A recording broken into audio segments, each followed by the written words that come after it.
Le monde de la BD japonaise est en deuil. Leiji Matsumoto, star mondiale du manga des années 70 et créateur d'Albator, est décédé le 13 février 2023, à l'âge de 85 ans. Le mangaka et auteur d'animation Leiji Matsumoto est mort le 13 février 2023, à 85 ans, a annoncé la maison de production japonaise Toei, ce lundi 20 février. Derrière lui, il laisse une carrière de plus de 60 ans et des univers spatiaux qui résonneront éternellement dans nos imaginaires. Il était le père du capitaine corsaire Albator, qui a bercé l'enfance des années 80.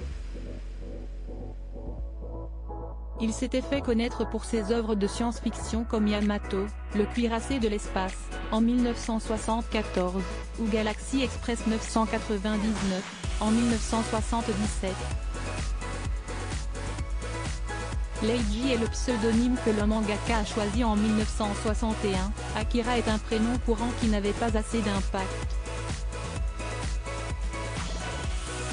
Comme ma mère vient d'une lignée de samouraïs, j'ai donc choisi de me faire appeler Leiji, qui signifie combattant de l'infini, confiait-il au Monde. Décoré en 2012 par la France de la médaille de chevalier de l'Ordre des Arts et des Lettres, Leiji Matsumoto était une légende dans le monde entier.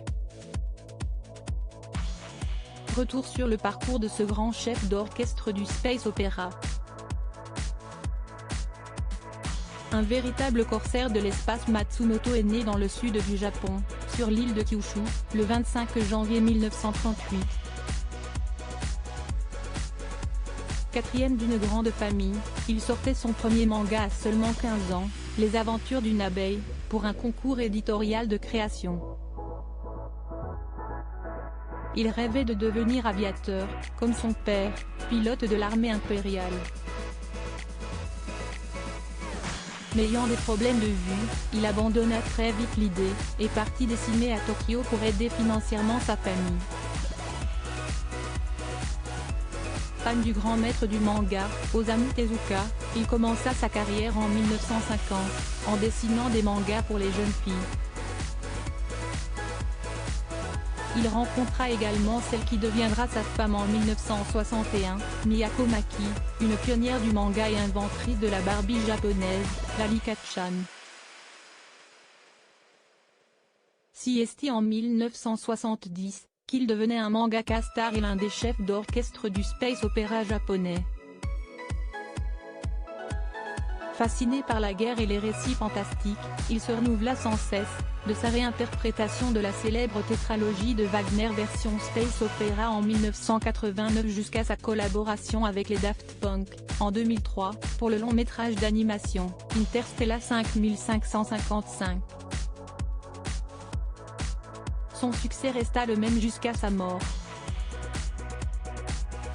À 85 ans, il a rejoint les étoiles et a ainsi réalisé son plus grand rêve, aller dans l'espace pour admirer la Terre.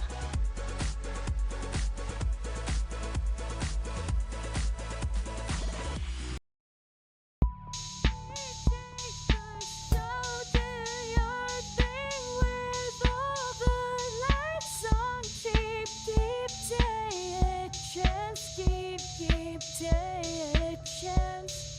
You